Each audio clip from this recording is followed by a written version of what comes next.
Ay, good morning mga pars. Dahil nga may repeat buyer tayo, agad-agad kong prepare yung ating fertile egg ng Rhode Island Red production. No? Actually, halo tong itlog na to. Meron tong Decal Brown, Black Australorp, H&N, Black Nick, and Brown Nick. At dahil nga repeat buyer, syempre meron tayong ibibigay na free na VMP 100 ni Pharmabet. Maraming salamat po, Ma'am Sheila and Team Pharmabet. VMP 100, multivitamins para sa lahat ng alagang hayop. Kakaiba talaga kulay na itong itlog na to. Parang kulay pink siya. Dalawa to eh. Ito yung isa. Talaga ito yung brown, pero ito parang talaga yung kulay pink. Itlog ng H&N Black Nick. Yan. Pagdating ko nga ay agad-agad kong binigay yung itlog na in-order sa atin ni Sir Mario, and nagulat ako kasi meron siyang tinatago-tago ditong Orpington or White Orpington na matagal ko nang hinahanap, and ang ganda niya mga parts. So ayan, panoorin nyo at agad-agad kong hinawakan yung manok at nagpa-picture. Oh, laki. Ang ganda ng buntot, pang show sir oh.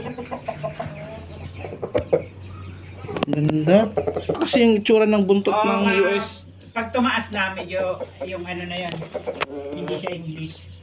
Ito, ganda. Solid, sir.